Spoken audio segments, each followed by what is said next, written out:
terbarunya Camilla Andini, judulnya Yuni. Terus silakan teman-teman kalau ada yang mau nanya, bisa ada reply di tweet juga kalau misalnya nggak mau nanya langsung. Di sini ada Camilla Andini, sutradara dan salah satu penulis ya, berarti hitungannya ya, Dit? Iya, penulis utamanya sih gue, jadi Mbak Prima co-writer ya.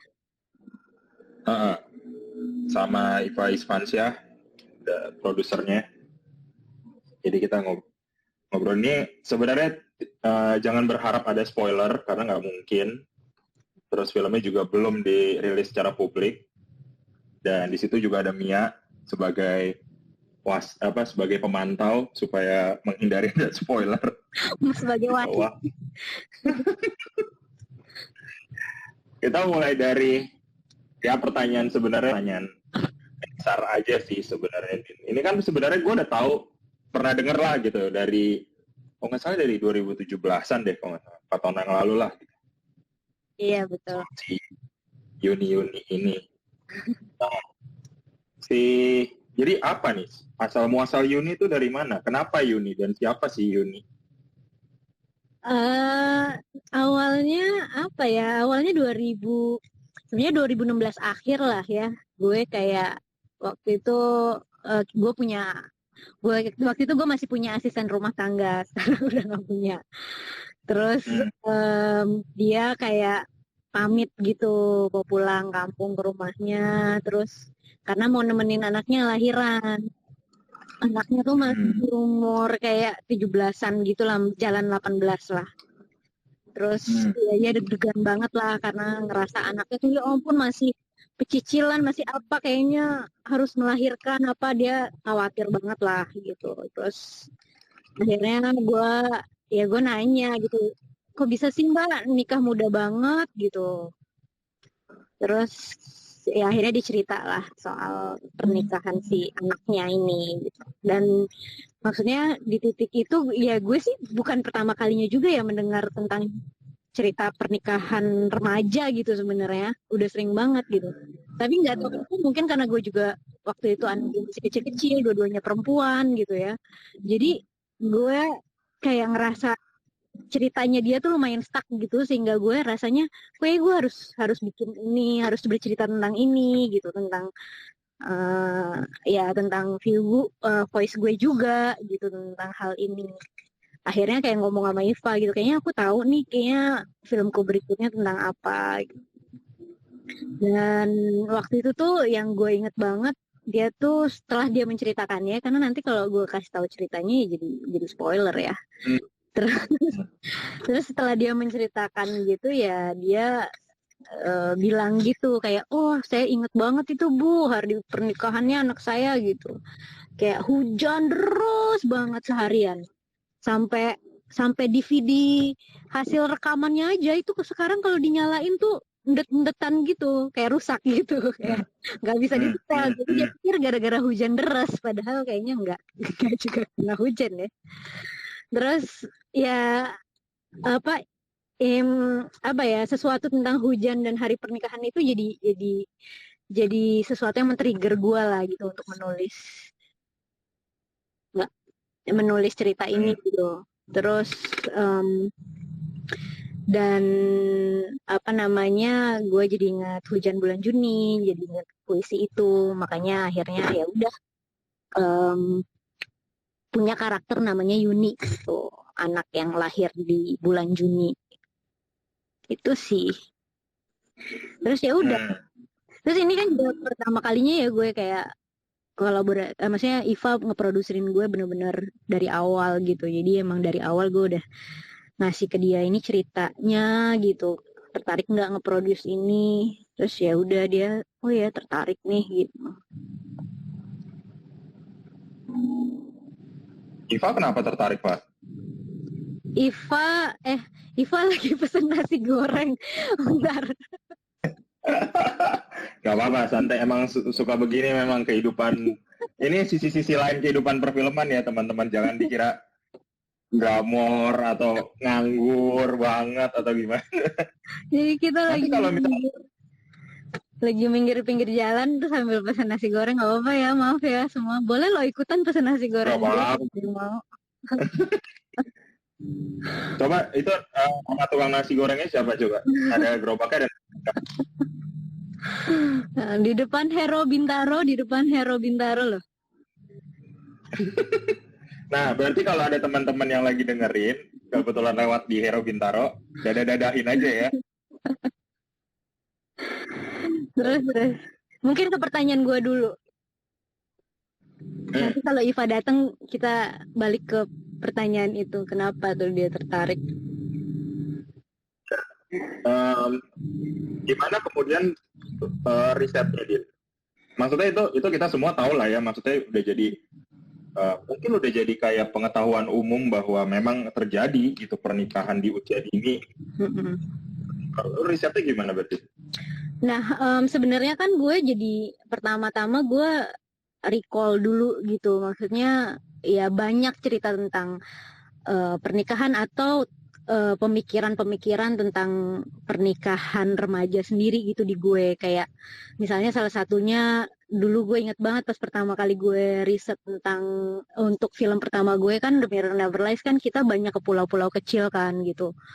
Sering banget gue kalau di pulau mana gitu kecil yang cuman kayak sekitar 10 kakak, apa 15 kakak, ngelihat perempuan muda di situ gitu. Terus gue tuh kayak sempat kayak ngobrol sama temen gue, kira-kira kalau gue tinggal di sini, gue bakal kuliah nggak sih gitu.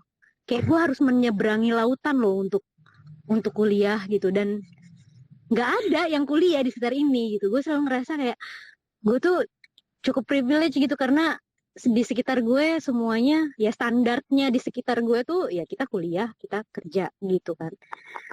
Kayak tapi kalau misalnya standarnya di sekitar gue nggak kayak gitu tuh gimana gitu. Gue akan melakukan itu nggak ya gitu. Gue akan menyeberangi lautan nggak ya untuk kuliah gitu. Itu ya gue pernah punya pertanyaan besar itu gitu. Terus gue juga beberapa kali gitu kan pernah pingin banget gitu bantu perempuan gitu untuk juga ayo dong kuliah, gue bantuin atau apa, tapi kayak ada sesuatu yang yang mentok gitu, kayak ada motivasi yang rasanya kok kayak nggak sama ya gitu motivasinya gitu. Jadi banyak banget pengalaman-pengalaman, cerita-cerita gitu yang selama ini pernah gue denger, coba gue tulis, coba gue rangkai gitu. Terus ya tentu saja kalau ngomongin film, kemudian apa yang ingin gue explore di film ini gitu kan. Terus ya biasalah gue kalau punya ide, kira-kira gue mau tanam di mana ya nih ya gitu idenya gitu. Apa sih yang gue butuhin buat film ini? Dan ya sebenarnya saat ngomongin perempuan gitu, seorang perempuan tentu saja gitu, dan isu ini kita harus ngelihat dulu di mana dia hidup gitu kan, lingkungan seperti apa sih yang dia hidup gitu. Dan gue butuh lingkungan yang kaya banget gitu, yang teksturnya banyak gitu, ruang sosial yang teksturnya banyak banget. Dan waktu itu gue berpikir tentang daerah-daerah yang gak jauh sebenarnya dari Jakarta gitu, dari ibu kota, tapi sebenarnya udah beda banget gitu. Terus ruangnya juga punya tekstur yang banyak gitu. Jadi dan dulu kita gue sama Iva kan ya kita sering banget kan gitu ke Anyer gitu, ke Carita. Terus kita akhirnya kayak lihat-lihat gitu daerah pabrik, ruang-ruang perempuan-perempuan di daerah pabrik seperti apa. Di situ ada ya macam-macam kan tekstur daerahnya, ada pantai, ada pabrik, ada persawahan juga, ada macam-macam. Terus kita pikir kayak ini ruang yang gue pikir ya ini menarik banget gitu untuk untuk jadi tempat gue menulis. Dan ternyata benar gitu, maksudnya pas ke sana ya riset, walaupun gak cuma di Serang juga ya gitu, bukan cuma di Banten doang ya, menurut gue isu ini kayak ada di mana-mana sih gitu, ada di seluruh Indonesia, di mancanegara juga masih banyak banget isu ini gitu. Tapi ya akhirnya kita mulai riset tuh, maksudnya gue datengin ke rumah ke rumah-rumah gitu. Apa cewek ya, tentu saja biasanya kalau gue kerjasama sama komunitas lokal gitu ya, terus kayak jalan aja di daerahnya, mereka pasti tahu kan siapa yang pernah nikah muda apa segala macam, datengin ke rumahnya, ngobrol sama orang tuanya, ngobrol sama anak-anaknya gitu sih sebenarnya. Ya riset riset lapangan sih gue biasanya. Eh, terus ya lumayan panjang sih, itu kan 3 tahun ya. Hmm. Nulisnya juga, jadi ya itu yang dilakukan bolak-balik ke sana. Nih Iva udah datang lagi nih. Ditanya tadi pas kamu masak nasi goreng, ditanya kenapa tertarik kata aku nawarin film. Iya. Ya lucu aja sih, habis punya anak pertama Siti, anak kedua Yuni gitu. Apa? Lucu aja habis punya Siti, anak kedua Turah, anak ketiga Yuni, nanti Bambang, besok Endah gitu. Nggak, maksudnya pas aku ingat banget kok apa waktu Dini diceritain kalau aku kan misalnya denger cerita kayak gitu ya udah aku dengerin aja ya. Kalau ini udah beberapa kali lah, dulu pas Diana juga gitu. Kalau misalnya Dini denger sesuatu tuh terus kadang-kadang kayak ini kayaknya harus aku bikin deh gitu, karena itu emang kayak buat dia penting gitu untuk diceritakan gitu. Nah pas kita lagi berdua di rumah gitu, Dini bilang gitu, aku kayaknya ngerti deh apa yang harus aku bikin untuk filmku berikutnya gitu, dan kayaknya ini pas gitu yang produserin kamu gitu. Waktu itu kan kita belum kerja bareng ya, maksudnya kita pernah kerja bareng.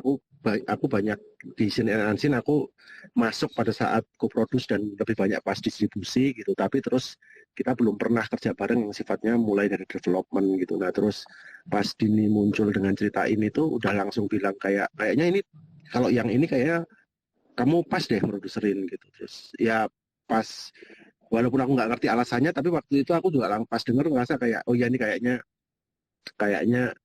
aku tertarik gitu. Walaupun ngomongin perempuan gitu, aku juga pas itu yang ngomongin perempuan, tapi ini konteksnya berbeda. Terus dan yang membuat lebih lebih yakin sih sebenarnya alasannya lebih personal gitu ya. Maksudnya aku kan kalau kayak gitu mikirnya lebih ke, kalau mau ngomongin perempuan terus sedangkan aku cowok, aku tuh harus tetap punya harus tetap punya urgensi gitu, harus tetap punya gitu, harus tetap punya ini yang di situ. Nah pas aku ya anak kita 2 perempuan gitu, aku ngerasa secara personal ini urgent banget untuk kita bikin gitu. Dan kenapa harus berdua gitu, waktu itu sih pemikirannya gitu.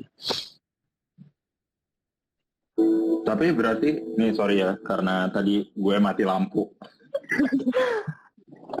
Beginilah kehidupan. Tapi apakah kemudian Dini pernah ngasih ide yang kemudian lo tolak, Pak?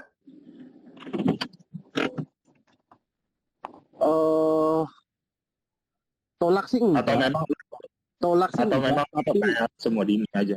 Ya tolak sih enggak, cuman kadang-kadang aku ngerti porsinya ya. Misalnya pas aku mau bikin pentas teater gitu, aku tahu porsiku di sini bener-bener ngeproduksi yang lebih ke bagaimana ini jadi gitu. Jadi itu maksudnya secara teknis ini teknis aja gitu. Ini terlaksana, ini lancar secara produksinya gitu. Aku nggak begitu concern. Aku punya visi di situ, visi kreatif ya maksudnya ya. Gitu. Ada proyek yang kayak gitu, misalnya aku mau bikin film pendek, oh ayo gitu. Tapi Dini juga tahu bahwa ya itu memang sesuatu yang harus aku kerjain, tapi aku maksudnya beda gitu dengan Yuni ini kan dari awal aku ngerti bahwa ini bukan hanya sekedar aku produser yang mikirin teknis produksinya aja gitu, tapi kenapa gitu aku harus produksi ini, kayak gitu-gitu sih.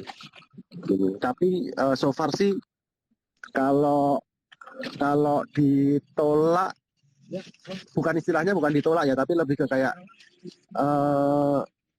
enggak deh, ini kayaknya aku butuh partner deh di sini, kayak gitu. Hmm. Ya kayak Nana ini kan bukan cuma aku ya. Nah, yang nantinya ya ikut Nana apa itu yang Before No End dan yang mau ke APM gitu. Kayak gitu-gitu tuh Ya, ya. aku ngerti gitu bahwa wah ini kalau aku ada value yang aku nggak ngerti nih gitu. Hmm.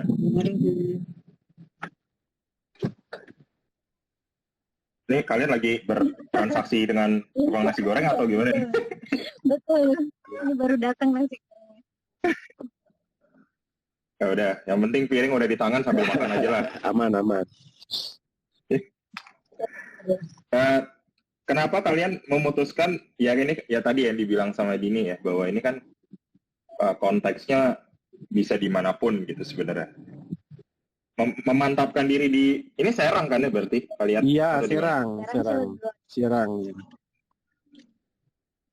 Ya, memantapkan diri di sana karena apa? Ya, aku sambil nginget-inget ya. Dulu tuh sebenarnya kayak kalau secara plan produksi Uni ini kayak pengen dieksekusi dengan cepat gitu. Karena kan Sin and Unseen tuh lama banget ya. Iya. Lama banget lah, 7 tahun gitu. Terus begitu Dini come up dengan ini tuh kayak aku nggak mau loh ini lama. Aku mau kayak ini cepet nih gitu. Nah makanya aku juga sangat ngebut gitu memproduserinya gitu langsung. Ini ngebut tuh maksudnya, ayo syuting di mana gini. Jadi kita sempet tuh yang kita riset ke Madura gitu.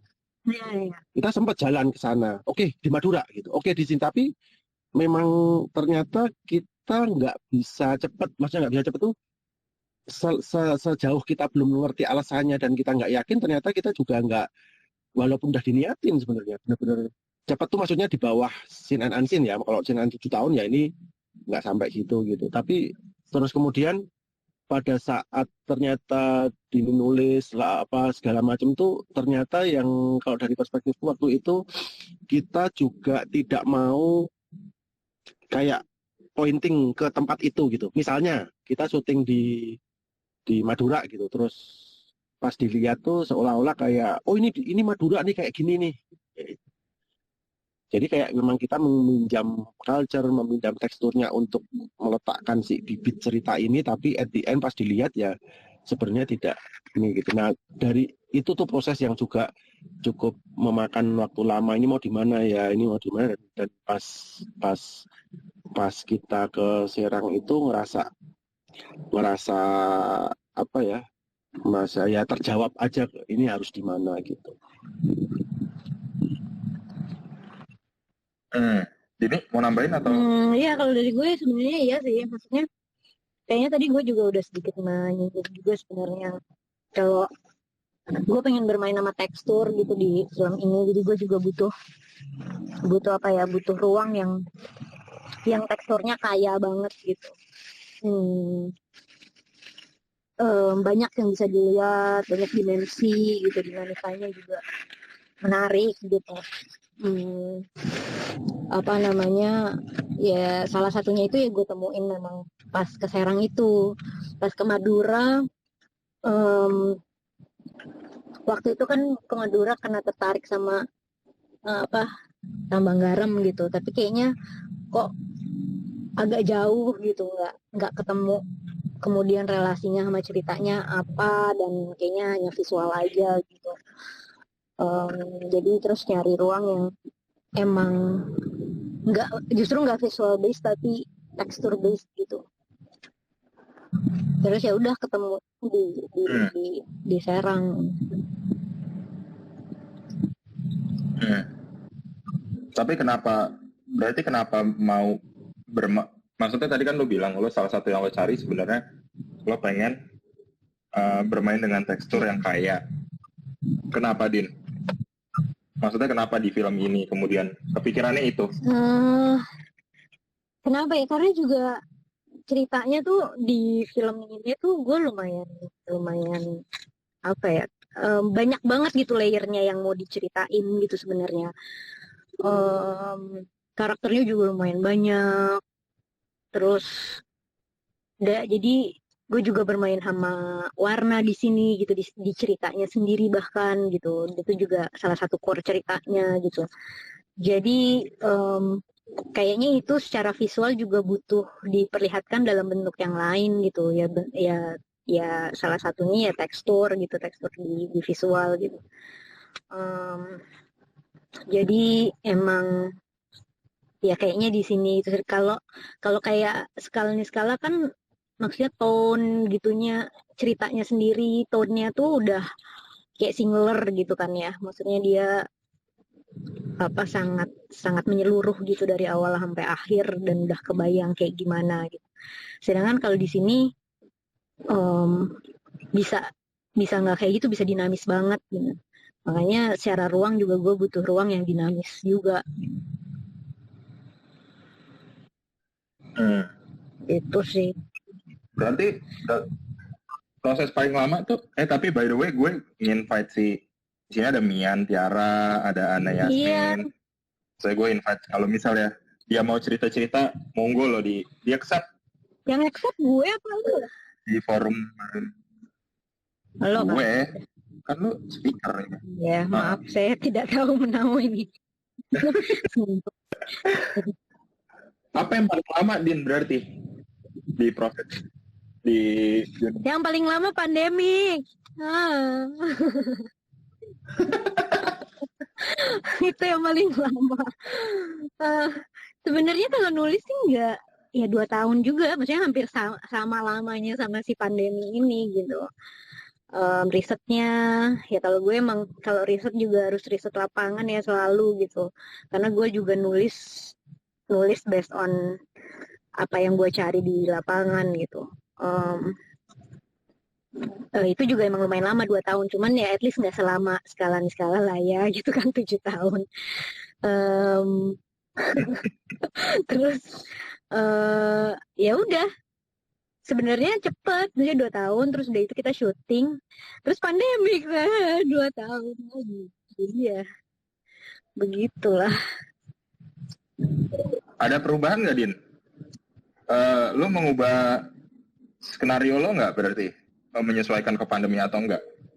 Enggak sih, kalau syutingnya tuh kita justru malah sebelum pandemik, jadi kita sebelum cukup beruntung banget. Jadi pas syuting kan gue inget banget tuh hari-hari terakhir kita syuting tuh udah ada tuh berita COVID di Cina, tapi belum masuk Indonesia sama sekali.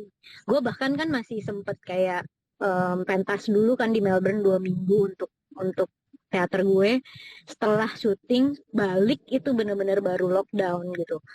Jadi kita syuting sih aman banget sampai hari terakhir gitu. Cuman postnya ini kan, dan karena pandemi juga kita juga jadi karena nggak tahu mau rilis di mana, apa, kapan. Waktu itu juga tahun pertama festival juga semuanya masih pada nggak jelas ada apa enggak, pada bingung gitu kan.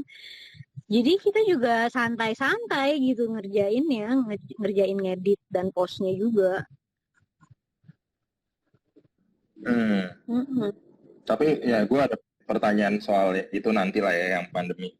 Tapi lo kan berarti nulis di sini dibantu sama Prima Rusdi. Buat teman-teman yang nggak tahu, Prima Rusdi itu penulis skenario, nulis ikut memdevelop Ada Apa Dengan Cinta, kemudian menulis Eliana, dan terakhir itu masalah film pendek yang pernah Edwin, Variable Number 3.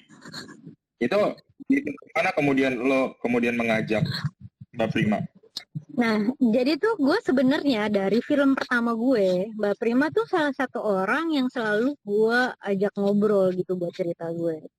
Karena gue kan sebenarnya nggak pernah pede menulis. Maksudnya gue tuh kayak nggak pernah pede untuk bisa bilang gue penulis skenario gitu. Maksudnya kalau gue tuh bisa nulis gitu, karena ya gue kan menulis apa yang benar-benar gue rasakan dan pingin gue ceritakan selama proses gitu. Jadi gue nggak tahu apakah gue secara profesional itu bisa dibilang penulis karya apa enggak dulu ya, maksudnya dalam perjalanannya gitu. Jadi emang gue selalu punya orang-orang yang gue akan minta dia baca gitu, terus ya udah kita diskusi aja apa yang kurang, apa segala macam, gue minta inputnya dan lain-lain. Salah satunya adalah Mbak Prima. Gue dari Mirror tuh gue selalu minta dia baca, terus dia nanya gitu. Sekali-sekala juga gitu, dia baca terus ngobrol menurut dia gimana gitu. Makanya sebenarnya di sini gue kayak kepikiran, coba aja deh gitu nulis bareng instead of cuma diskusi aja gitu. Walaupun pas gue datang ke dia sebenarnya udah ada draft 1 gitu. Jadi kayak secara kerangka tulisan tuh udah ada gue gitu. Strukturnya mau gimana. Cuman kan memang ya kayak ya di cerita ini kan butuh banyak layer juga ya gitu. Jadi kita juga butuh banyak memperdalam apa namanya subplot, konteks dan lain-lainnya. Jadi sistem kerjanya gimana setelah draft 1 itu? Sistem kerjanya ya setiap draft ganti-gantian. Jadi kayak habis itu pegang Mbak Prima, habis itu draft berikutnya ke gue lagi gitu. Tapi lock di gue. Karena sebenarnya Mbak Prima tuh tahu banget gitu. Mbak Prima tuh tahu bahwa ya gue tuh udah tahu apa yang mau gue ceritain gitu loh sebenarnya. Tapi ya seringkali gue nggak pede aja. Jadi dia tuh basically kayak emang ya bener-bener partner buat ngasih perspektif, nulis perspektif yang lain gitu, yang emang make sure gue tahu apa yang gue mau aja gitu. Gue akan mencoba moderator ini ganti-gantian ya biar kalian bisa. Ini kalian makan di tempat kan berarti? Ya, Ipa udah selesai. Ya udah, gue ganti sekarang. Hah? Udah selesai? Cepet tahu kalau makan cepet mas. Iya, tapi Dini belum makan belum, kan? Makanya apa? Nah, iya, gantian sekarang. Pak, berarti yang pertama tuh berarti ke Torino Film Lab atau enggak? Sebelumnya ada lagi? Iya, pertama itu justru karena itu tadi, karena pengennya cepet. Aku nggak kepikiran lab sih. Dan Dini udah film ketiga dan hasil film keduanya works kan ya. Film keduanya works tuh maksudnya travel banyak festival dengan sales bagus dan sebagainya. Jadi aku pede kalau dia mau ngajak cepet, aku tanpa lab coba deh aku langsung cross ke sales, ke produser apa kayak gitu-gitulah. Jadi kalau lab dan sebagainya itu kan berarti akan mengikuti timeline mereka ya. Gitu. Jadi itu yang aku lakukan. Ya udah cepet, aku langsung email apa segala macam, semua link yang aku punya dengan bekal film pertama dan keduanya Dini itu sudah cukup gitu buat sudah cukup established gitu. Karena ya apalagi film ketiga ya, sudah bukan film udah bukan saudara baru gitulah. Nah gitu. Nah justru pertama itu tapi sempatlah ada forum kayak di Singapura, Southeast Asian Film Financing Forum, itu kita ikut gitu. Buat kayak tes aja, buat putting on the map gitu. Itu sempat, tapi justru Torino Film Lab itu yang juga salah satunya membuat ini jadi oke deh kalau kayak gitu, memang kita take time aja deh, nggak apa-apa deh gitu. Karena begitu waktu itu kita itu posisinya sudah tidak bisa mendaftar Torino Film Lab kan sebenarnya, karena Torino Film Lab itu kan film pertama kedua. Tapi terus ditelepon karena kuota mungkin bukan kuota ya, karena memang ya mereka mencari gitu proyek-proyek yang benar-benar pengen mereka seleksi apa segala macam. Terus malah ada kesempatannya gitu. Nah terus ketika masuk lab itu, nah itu yang justru membuat kita oke deh gitu. Memang kayaknya kita lalui proses ini dan take time dan akhirnya tidak buru-buru gitu. Tidak, karena kan itu ada 2 kali selama setahun gitu. Jadi memang di titik itu baru kita oke, berarti memang kita nggak usah berusaha untuk cepat juga, ya udah ikutin aja kayak biasanya gitu. Berarti setelah itu baru market. Iya, tapi posisinya sebenarnya pada saat kita masuk Torino gitu, posisinya kita sebenarnya udah punya sales gitu. Maksudnya udah punya sales agent gitu, karena memang kita works dengan yang sebelumnya dengan Sir Salmon itu gitu. Jadi bener-bener fokusnya lebih ke pure untuk mendevelop cerita sih gitu. Dan kalau ngomongin lab, sebenarnya ini cukup yang labnya itu tidak banyak gitu. Maksudnya market ya, kita di Indonesia pernah yang Akatara itu, terus kemudian Southeast Asian Film Financing Forum itu gitu. Terus pernah ada market baru ada project market baru di Filipina yang FDCP project market itu gitu. Jadi Torino Film Lab itu benar-benar kita gunain untuk untuk develop cerita, karena secara project juga nggak eligible kan untuk dapat award gitu. Maksudnya nggak eligible karena bisa masuk labnya tapi udah film ketiga segala macam. Jadi sebenarnya secara director sudah tidak dianggap sebagai sutradara baru kan gitu. Jadi secara kayak lab sebenarnya tidak banyak, cuman karena track recordnya di film sebelumnya yang work dan sebagainya, secara funding lumayan gitu. Maksudnya bukan funding yang ada lab ya, kayak misalnya kita dapat Vision Sudes itu nggak dari lab atau nggak dari project market, karena submit gitu. Kayak misalnya kita dapat APSA Academy Film Fund gitu, itu funding yang bukan base-nya project market gitu, atau Purin Pictures gitu misalnya. Ya. Ini berarti 4 negara ya Pak total yang ikut serta di film sebenarnya, ini. Ya itu hubungannya sama rule-nya ya. Kalau kayak negara yang berpartisipasi ada 6 ya, karena ada Thailand, ada Purin Pictures, terus ada APSA itu kan Australia gitu, terus kemudian ada Vision Sudes itu kan Swiss gitu. Tapi kalau yang statusnya co-production itu ya Prancis sama Singapura gitu. Tapi rule-nya APSA itu kan gitu kan, kalau kita dapat juga harus naruh nama negara. Jadi sebenarnya statusnya 4 negara: Indonesia, Singapura, Australia sama Prancis. Di Indonesia berarti kalian berjalan sendiri?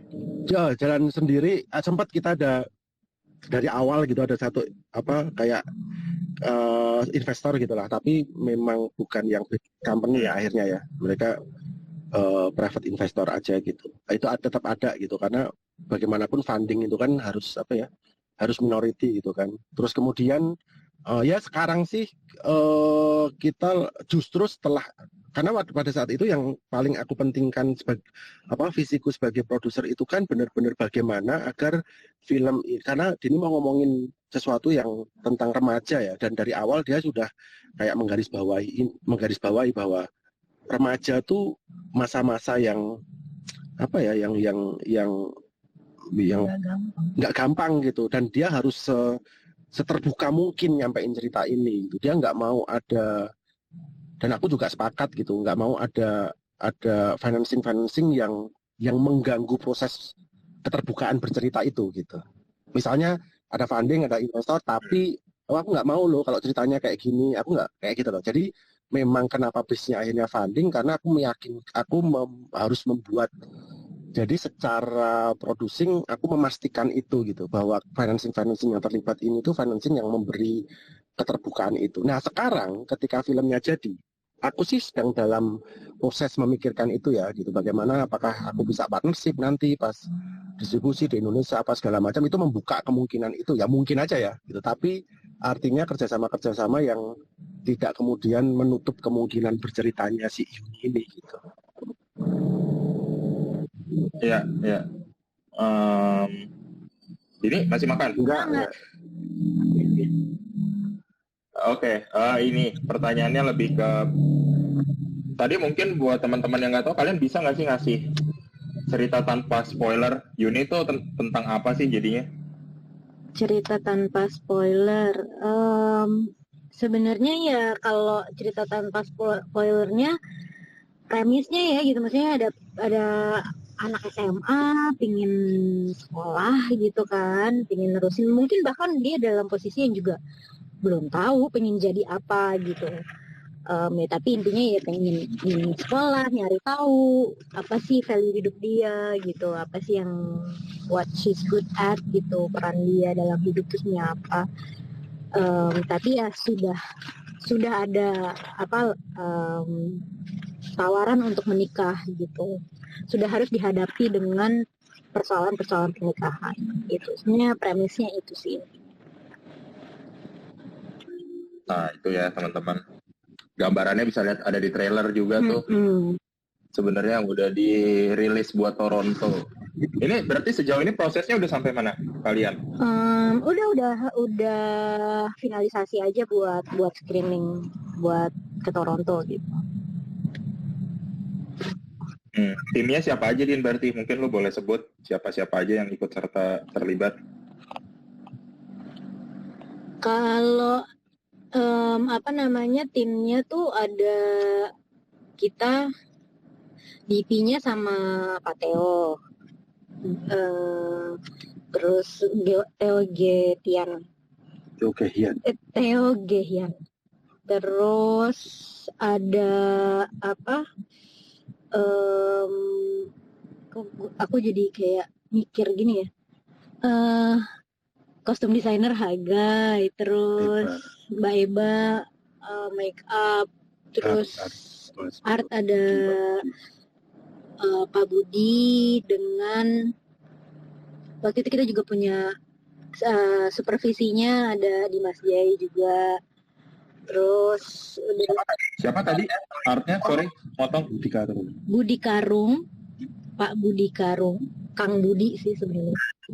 Terus ada supervisinya yang maksudnya pas penulisan gue kayak sering ngobrol-ngobrol, ada Dimas J. Terus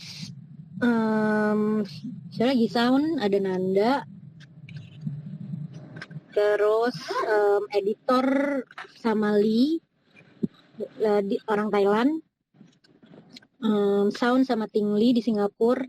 Musik sama Alexis Rolf di Prancis, jadi orang Prancis musiknya. Terus udah, apa lagi ya? Sudah kayaknya. Ini Li siapa nih? Kenapa? Editor kalian siapa? Li Catametikul, Li Bangkok, Li Thailand. Waduh, berarti dia 2 project ya? Iya, barengan, dijajarin komputernya. Dijajarin komputernya tapi semua online. Iya, buat yang nggak tahu. Nggak jadi ngebayangin ngedit sambil makan ketan yang disiram ketan mangga itu. Ya, berarti tadi ada Pak Theo. Buat teman-teman yang nggak tahu, Theo Yayan itu yang terakhir itu Sense of Fiction. Terakhir Paranoia justru ya. Iya, Paranoia. Yang udah rilis di sini ya The Sense of Fiction lah, Sense of Fiction-nya Ginun. Terus ada si Budi Karung, supervisinya Dimas Jai, ada Hagai Pakan, terus ada Eba Syaba juga. Bener nggak sih namanya Eba Syaba ya? Bener ya? Salah nggak? Eba Syaba ya. Editornya Lee, editornya Api Chatpong sebenarnya yang paling sering, kolaboratornya. Dia juga editorin Seperti Dendam. Terus Alexis Rault ini karena memang harus ada itu dari Prancis atau? Iya, Alexis iya, terus si Ting Lee ya, si sound desainnya iya. Maksudnya kita kan co-production itu Singapura sama Prancis ya itu ya gitu. Terus ya itu. Terus sempat gue lihat juga, nggak tahu salah ya, bener apa enggak si Ken sama Mar ya? Ya kita juga lagi discuss lah kemungkinan gitu explore lah. Ya, ya. Ya, buat yang nggak tahu, Ken sama Mar itu kolaboratornya Edwin di dua film, dua film ya bener ya? Dua film yang masuk bioskop Iya, ya? posesif Ya, ya, sama ya, Si sering sama. Posesif sama Aruna. Gitu. Terus, Iva gimana Pak menyiasati post pro dan pandemi? Mau nangis. Aku sih ini ya, maksudnya ngelihatnya ya karena aku juga produser yang juga ngerti gitu ngederek aku sih justru beratnya karena ngeliat ini gitu, bukan berat di aku gitu. Maksudnya kalau berat di aku ya nggak berat, jadi budgetnya jadi lebih keteken kan, jadi ya harusnya lebih santai. Cuman maksudnya ngelihat ini itu kayak wah gimana ya gitu, kayak Wah, gue frustasi banget sih. kayak ngerjain Sumpah. film nggak bener-bener nggak duduk bareng gitu.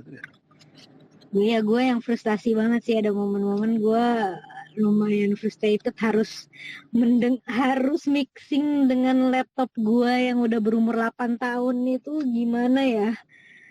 Stres banget gue. Kayak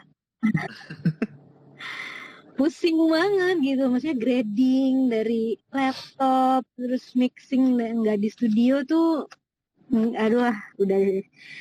Terus editing nggak duduk bareng tuh juga berat banget. Dan sebenarnya kan apa ya, ngedit atau proses kreatif online itu juga lebih berat ya gitu. Biasanya kita yang bisa seharian di studio dan pagi sampai malam 3 hari berturut-turut juga oke-oke aja gitu, bisa istirahat bentar keluar masuk lagi gitu. Tapi kalau online tuh 3 jam aja, 4 jam aja tuh kayak udah wah capeknya luar biasa kan, karena udahlah online, bahasanya juga beda-beda ya kan. Jadi emang lumayan frustrating gitu buat gue untuk nyelesain ini. Dan sekarang di Toronto belum tentu ngeliat ini, kayak anak lahir nggak nemenin gimana ya, gue juga nggak belum ngeliat hasilnya gitu secara keseluruhan, secara proper gitu tuh sedih banget sih. Ya, ya, ya. Itu tapi kalau Iva berarti si kolaborator dari negara lain gimana? Karena kan lo harus menyesuaikan saat pandemi kan berarti, atau enggak justru? Iya, sebenarnya kalau teknis sih sangat mungkin ya. Ini nggak usah ngomongin ini ya.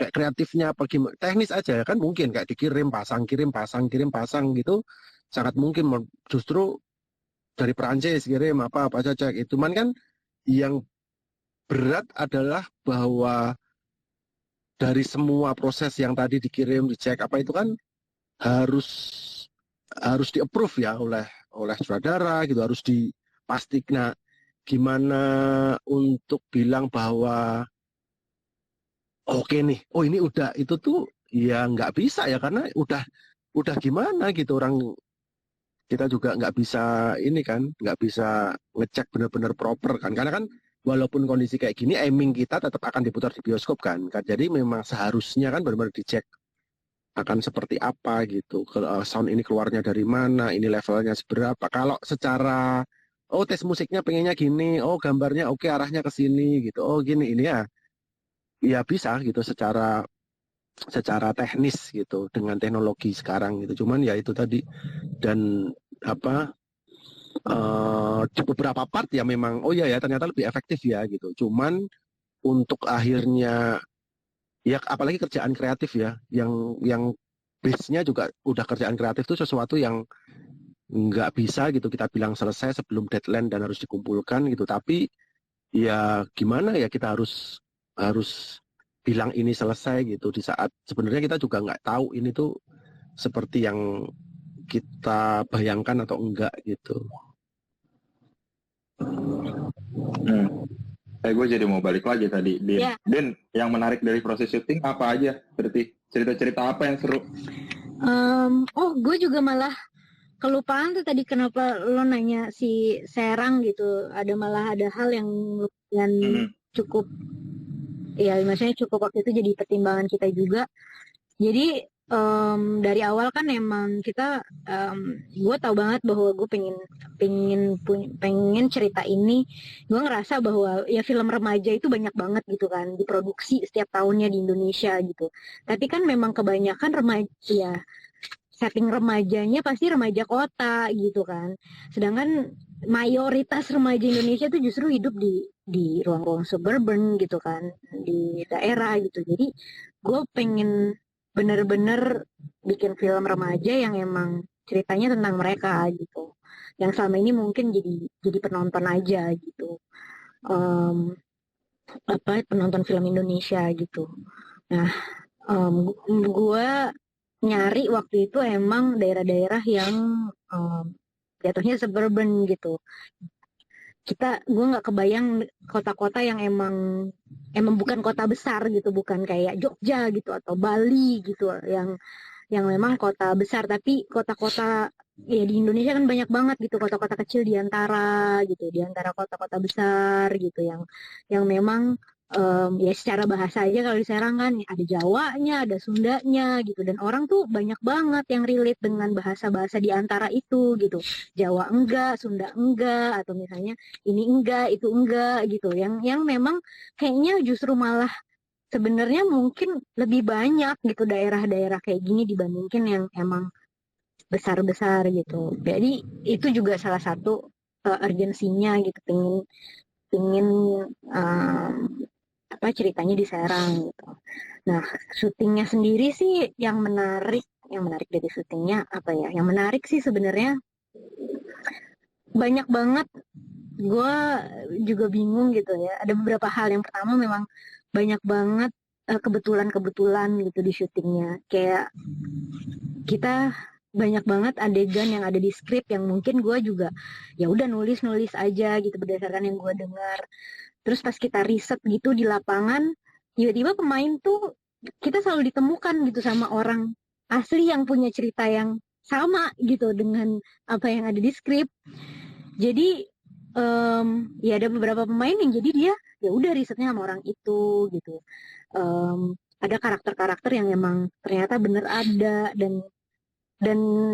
dan ya gue semakin ngerasa bahwa oh ya udah emang udah jalannya gitu untuk ada di sini, di ruang ini gitu. Kita juga ditemuin sama partnership mentor bahasa dan lain-lain tuh, komunitas yang emang juga punya visi yang sama gitu. Maksudnya gue deg-degan banget kan kayak yang Iva bilang tadi gitu, karena gue pingin banget terbuka gitu di film ini, karena menurut gue bahkan waktu gue bikin film anak-anak kan gue nggak pernah pengen memperlakukan anak-anak sebagai anak-anak ya gitu, apalagi memperlakukan remaja sebagai anak-anak gitu. Gue nggak mau gitu ya. Itu momen gue anggap mereka sudah dewasa gitu, dan walaupun di bawah umur ada hal-hal yang nggak bisa lebih dari itu gitu, tapi mereka sudah cukup dewasa untuk bisa berdiskusi gitu. Jadi gue nggak pingin memperlakukan mereka kayak anak-anak gitu. Sedangkan ya gue ngelihat banyak hal yang ngomongin remaja tuh juga kayak masih ngomongin anak-anak gitu, masih memperlakukan mereka juga kayak anak-anak gitu. Jadi gue pengen cukup terbuka. Nah, gue khawatir banget sebenarnya di awal pas persiapan gue ini, ada nggak ya orang-orang yang yang maksudnya mau gitu, karena ya lumayan sensitif juga gitu kan. Tapi ternyata gue ditemuin sama orang-orang, partner-partner kita, tim-tim lokal kita yang kayak mereka juga terbuka itu, dan mereka juga ngerasa isu ini penting. Mereka juga ngerasa bahwa yang mau disuarakan juga penting untuk daerah mereka sendiri bahkan gitu. Jadi gue sih ya amazed aja sih, maksudnya banyak banget menemukan kebetulan-kebetulan gitu. Ada juga kebetulan-kebetulan yang mungkin gue baru bisa ceritakan pada saat sudah nonton filmnya gitu kan. Yang kedua yang menarik, yang paling lucu sih kayak gue nggak tahu kenapa, tapi kayak film ini tuh emosional banget sih buat gue. Gue nggak ngerti, tapi gue sendiri nggak ngerti kenapa. Kayak gue berkali-kali syuting, gue berkali-kali harus speak gitu sebelum kita mulai syuting, tumpengan itu tuh bukan sesuatu yang gue pertama kali gue lakukan juga, udah sering banget. Tapi entah kenapa di film ini tuh gue sering banget nangis, kayak nggak ngerti gitu. Bahkan gue bisa senggukan gitu pas kayak pengen mulai syuting gitu tuh. Lepas udah selesai syuting kayak sentimental banget gitu. Padahal gue nggak hamil juga, padahal yang film-film lain biasanya gue lagi hamil, ini nggak lagi hamil juga, gue kayak maksudnya sentimental banget gitu, emosional banget.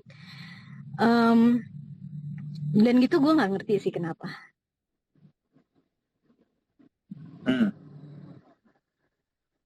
Menarik justru. Aneh banget. Gue sampai sesenggukan kayak anak kecil, tau nggak? Kayak aneh banget. Tapi mungkin ini juga kayaknya, ya tadi meskipun lo tidak mau menempatkan ini dalam klasifikasi usia gitu ya, tapi ini kan yang pertama kali remaja kan lo, Din? Iya, pertama kali remaja juga. Ya. Terus nih kita lihat ini ada yang nanya. Tadi gue lupa gara-gara mati lampu kan. Ini ada yang nanya, Din. Apa? Nah, ini pertanyaan kayaknya buat Dini, pertanyaan kedua buat Iva nih. Pertama, bagaimana ini mengolah realitas menjadi cerita fiksi? Oke. Ini dari media Indonesia nih. Sebenarnya kalau gue malah kayaknya itu hal yang paling gue sukain gitu dari filmmaking gitu. Karena mungkin juga dulu backgroundnya awal gue belajar bikin film itu juga dari dokumenter ya gitu. Maksudnya dokumenter tuh juga ya yang ditangkap itu realita gitu. Dan gue dari awal tuh memang sadar banget bahwa ya film itu memang medium yang dibuat untuk menangkap realita gitu. Jadi emang gue suka banget gitu mengolah ngambil cerita dari realita-realita di sekitar gue gitu.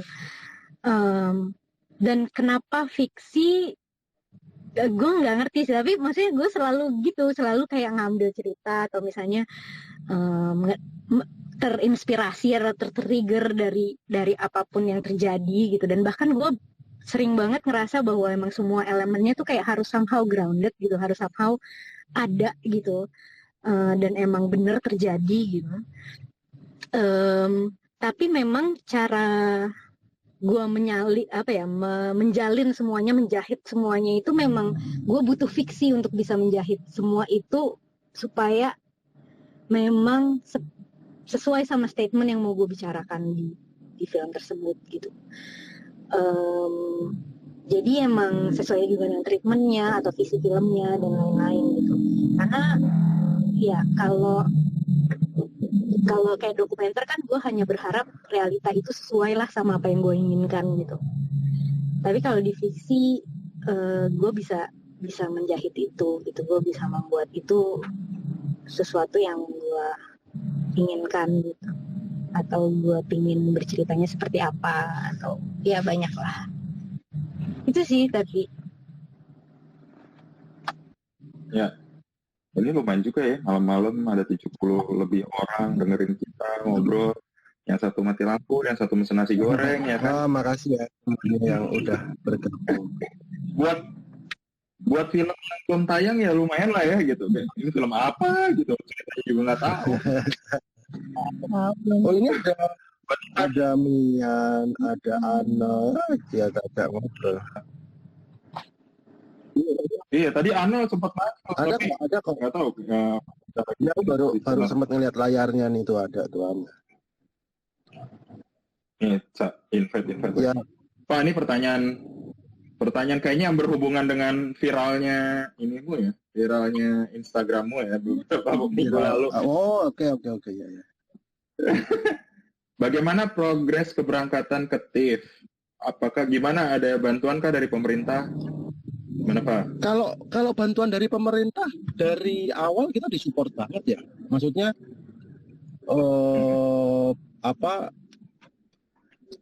justru kayak travel grant kita disupport, terus kayak produksi ini pun juga Uni akhirnya kita didukung gitu. Jadi nggak ada isu dengan dengan bantuan pemerintah. Maksudnya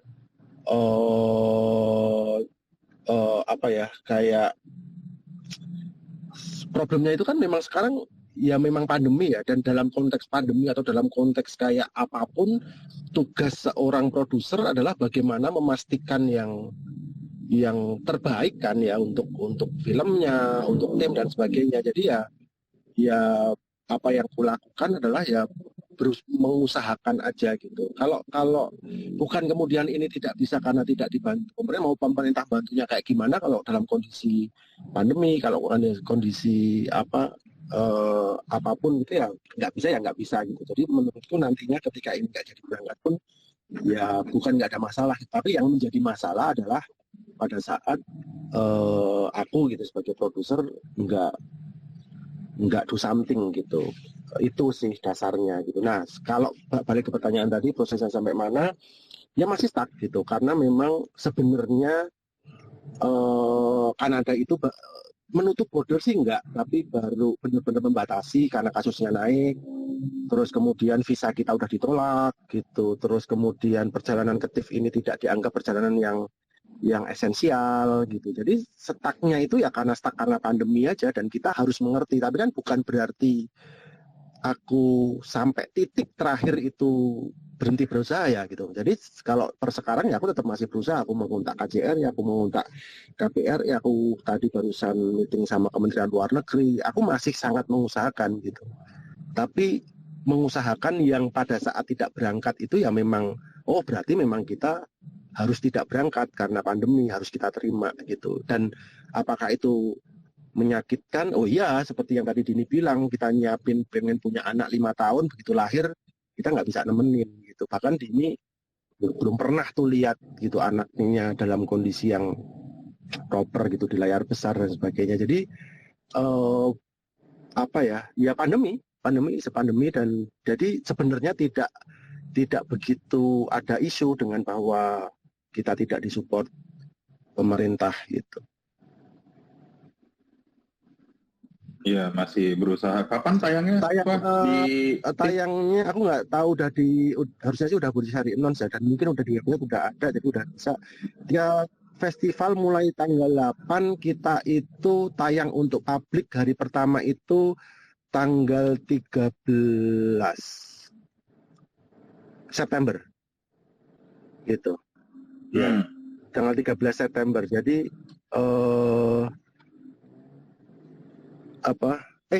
mungkin belum di-announce, jadi aku jangan ngasih detail dulu karena ini masih tanggal 23 dan seingatku akan di-announce 24. Ya, jadi aku tadi mau menjawab detail kayak ternyata ini tanggal 23. Besok akan dirilis. Besok akan dirilis. Ya, tunggu aja besok. Emang kemarin ini aja siapa tuh ya, seperti Dendam kayaknya udah ngasih tahu. Iya, walaupun sebenarnya mungkin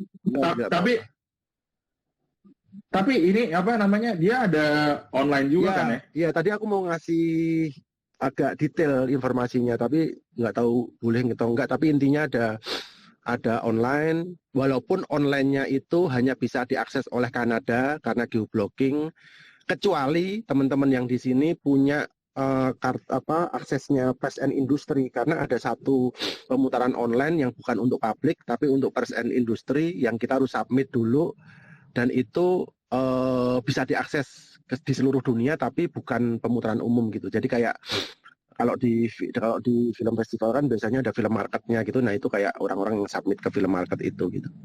Nah terus ada juga yang diputar offline, offline ya maksudnya yang langsung gitu. Iya. Gitu. Itu ya, kalau teman-teman yang mendengarkan lagi ada di Kanada, silakan datang. Kalau teman-teman mau berusaha, silakan. Itu juga lumayan ya, tiketnya tuh sebenarnya lumayan harganya. Jadi ya kalau mau bersabar, tunggu di Indonesia gitu lah. Iya. By the way, Din, si cast-nya berarti tadi belum dibahas cast-nya. Oh iya, cast-nya siapa aja nih? orang-orang keren. Cast-nya ada Arawinda, Kirana, pemainnya Yuni. Terus ada Kevin Ardilova, ada Dimas Aditya, ada Neneng Rismawati, ada Anna Yasmin. Terus ada Boa Sartika, ada Made Aurelia, ada Mian Tiara, ada Asmara Abigail, ada Muhammad Khan, ada Novailiza, Rukman Rosadi, Ayu Laksmi, sama Marisa Anita. Emang ada pemain-pemain lokal juga banyak. Nice.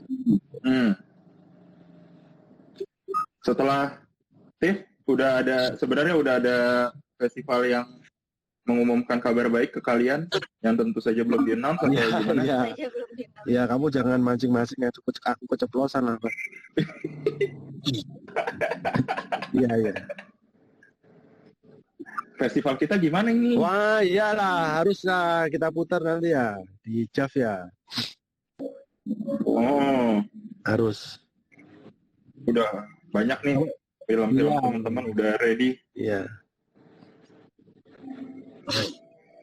Itu teman-teman yang mau daftar film pendek maupun panjang sampai tanggal 30 September Iya, ya. daftar di jav-filmfest.org ya. Ya, betul. Ya. Ada yang mau nanya teman-teman? Ini Anda mau naik nggak? Naikin dong, yang Tiara sama Mian tuh naikin. Gimana cara? cerita-cerita. Kamu ya, Mat, yang Ini udah di invite to speak. Tadi Anda sempat naik. Mana nih? Untuk teman-teman yang lain yang mau nanya, jangan tanya yang jujur spoiler. Jadi durasi 95 menit ya. Benar. ya. Selamat malam semuanya. Halo, Ana.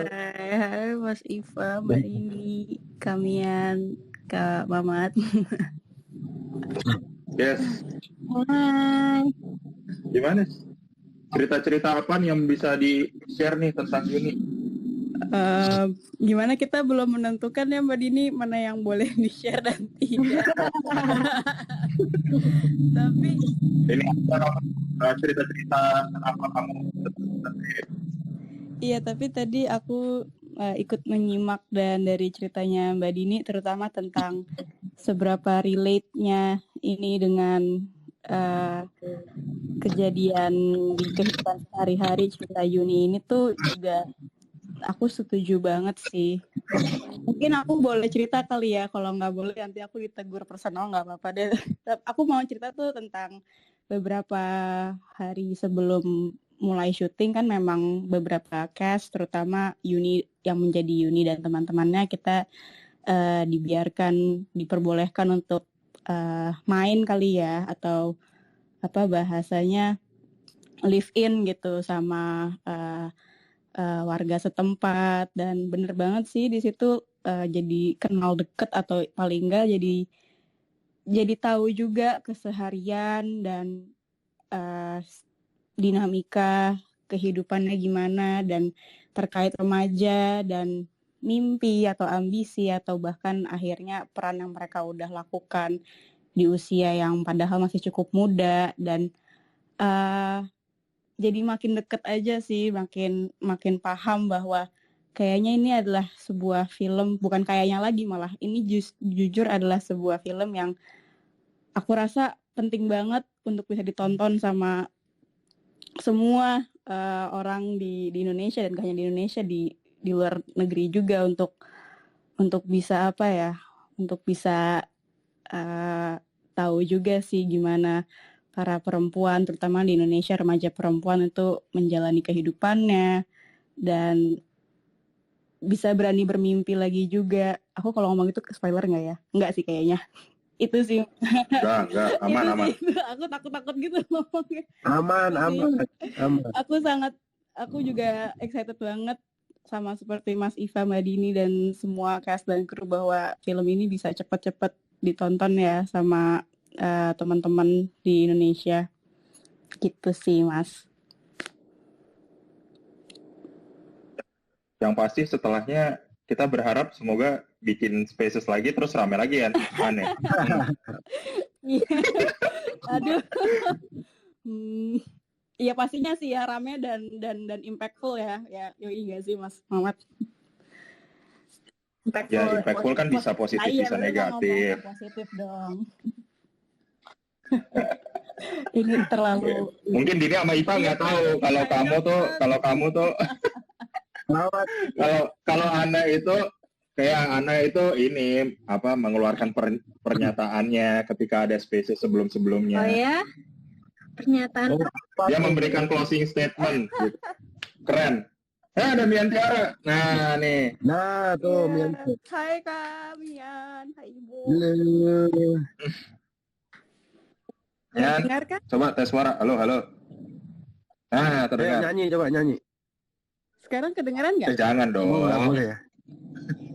Kedengaran. Oke. Mian adalah salah satu karakter yang baik.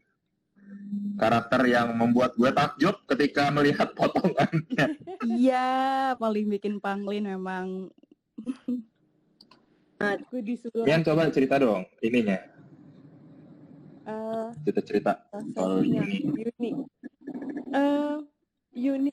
Yuni itu salah satu, sebenarnya bukan salah. Kalau menurutku Yuni itu jadi sebuah karya yang spesial banget buat gue karena gue dapet karakter yang menuntut gue untuk bisa bertransformasi.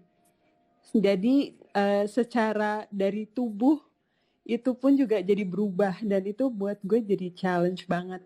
Dan gue dapet challenge itu di film ini dan gue belajar banyak banget dan ada Hagai dan Mbak Eba juga yang ikut berperan dalam transformasi itu gitu. Dan ya ini satu pengalaman yang pasti bakal diingat terus sih. Dan dengan dari awal proses kita reading, kita ngobrol dulu itu pertama-tama sama Dini.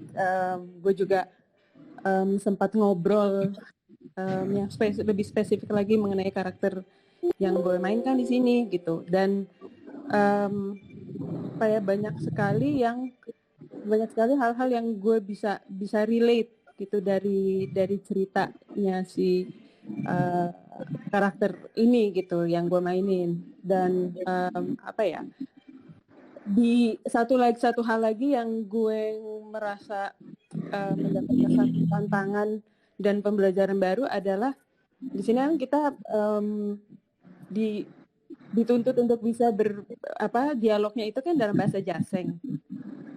Nah, gue itu sebetulnya juga orang yang senang sama bahasa, belajar bahasa gitu.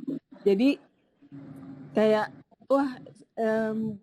bersyukur banget sih gitu, berterima kasih banget sama Dini, sama Mas Iva dan semua teman-teman yang sudah mempercayakan karakter ini buat gue.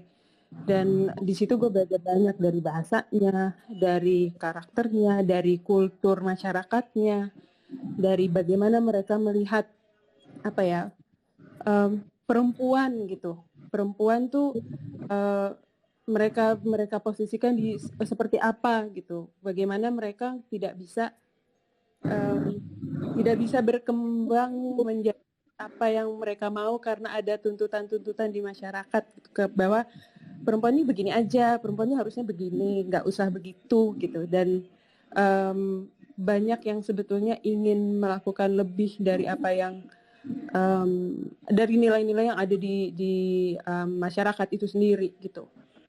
Dan buat gue cerita ini juga mengusung sisi perempuan tuh juga kuat banget. Jadi ya merasa disuarakan juga sih in a lot of ways gitu kira-kira.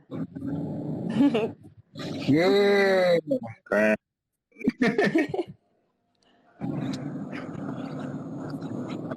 Gue tuh lagi membayangkan film apa ya yang mirip-mirip gitu di Indonesia. Ntar deh, kayaknya agak sulit menemukannya ya gitu. Iya. Maksudnya ketika ngobrolin soal pernikahan di usia dini itu kan kadang kala kan konfliknya itu kan karena hamil ya biasanya. Iya. Kebanyakan. Tapi kan ya, ntar gue jadi spoiler lagi. Begitulah pokoknya. Iya. Ini beda gitu. Ini bukan konflik yang sejenis yang pernah Bukan. mungkin kita di Indonesia. Iya. Teman-teman di bawah ada yang mau nanya? Kalau nggak ada, kita tutup dulu nih. Udah 70 menitan. Harus pulang nih Bapak Ibu. Anak-anak menunggu di rumah. Harus menjemput. Apa sih Kak? Masih di rumah nyokap. Oh, di rumah nyokap. Oke. Ya kan harus dijemput Iya. kan? Ya udah, intinya ini berarti pertanyaan terakhir soal TIFF deh. Kalian di seksi apa, di section apa, kemudian apakah ada awarding dan segala macamnya? Iya. Siapa yang mau jawab? Aku ya, aku ini penting ini untuk di-share. Ya, jadi Uni itu akan berada di section namanya platform. Jadi kalau teman-teman yang mungkin belum akrab gitu dengan festival film, biasanya festival film itu punya beberapa program gitu. Ada yang programnya sifatnya kayak showcase, ada yang sifatnya kompetisi gitu. Ada yang macam-macam lah gitu. Dan untuk yang baru dengar gitu tentang Toronto Film Festival, nah, Toronto ini festival yang dikenal karena memang bisa jadi festival yang paling besar gitu dan di teritori North American gitu. Terus kemudian dikenal karena merupakan festival yang cukup lengkap gitu tawaran programnya gitu. Nah terus kemudian ada salah satu ya kayak misalnya film Indonesia selain Uni ada Dendam di program World Cinema, Contemporary World Cinema gitu kayak showcase-nya film-film dunia yang kontemporer yang sekarang gitu. Terus kemudian Uni ada di section platform. Nah, platform ini bisa dibilang sebenarnya bukan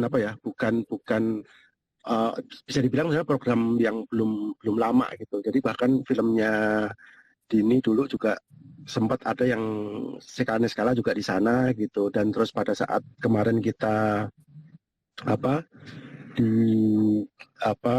diundang gitu, filmnya ini terpilih gitu, kita juga bertanya gitu, platform yang sekarang ini apakah ada bedanya gitu dengan platform-platform yang sebelumnya gitu. Nah terus kemudian dijelaskanlah karena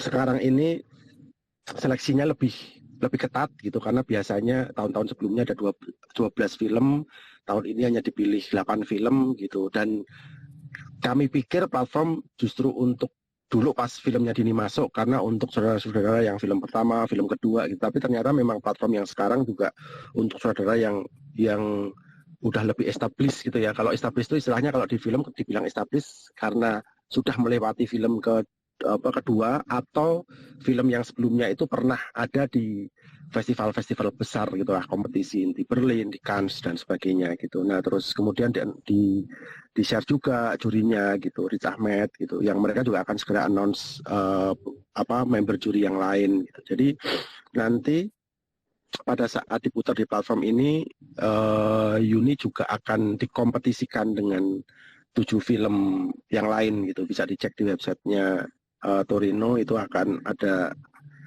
7 film yang lain gitu. Jadi programnya bersifat kompetisi dan nanti akan dipilih pemenangnya. Nah, kompetisi ini juga merupakan kalau di festival gitu dan masuk kompetisi itu juga merupakan apresiasi yang bagus juga gitu biasanya untuk pembuat filmnya maupun untuk semua yang terlibat di film tersebut. Kira-kira gitu, Mamat. Iya, terus sedikit sekilas buat Toronto dan memang biasanya kadang dia bisa jadi indikator Academy Awards itu kejauhan ya. Maksudnya kan biasanya kayak Is Beautiful, kemudian Crouching Tiger. Ya kan kalau bicara data sebenarnya hampir bisa dibilang 90%-nya Best Picture-nya Oscar itu selalu di Toronto gitu. Yang pertama bisa jadi karena memang secara timeline sangat dari festival-festival yang ada di dunia ini dan di ini sangat sangat sangat pas gitu. Terus kemudian memang di North American kalau ya kalau nggak salah film-film Academy Awards yang tidak di Toronto itu hanya beberapa, itu termasuk kayak Hard Locker gitu. Kalau yang lain biasanya lewat Toronto. Itu kenapa jadi seperti yang tadi dibilang Mamat itu gitu. Banyak film-film Best Picture yang biasanya ininya di Toronto gitu. Ya, semoga yang terbaik buat tim Uni di Toronto dan Sirkuit Festival Internasional. Dan gue sebenarnya kalau gue pribadi sebenarnya berharap Dini tuh menang Best Director di FFI sih. Karena udah jarang perempuan Best Director dan belum pernah kan Din ya? Belum pernah. Dulu pas Mirror tuh ada kategori sutradara pendatang baru terbaik. Jadi di tahun itu, tapi Best Director belum pernah. Enggak, maksudmu Best Director cewek belum pernah gitu, Mat, di FFI? Emang belum ya? Enggak lah, mungkin jarang. Oh iya, kirain. Kirain belum pernah Best Director. Belum.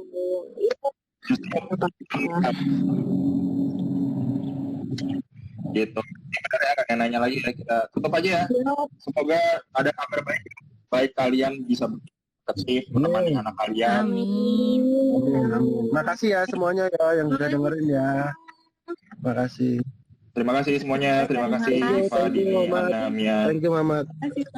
Terima kasih. Salam. Sehat semuanya.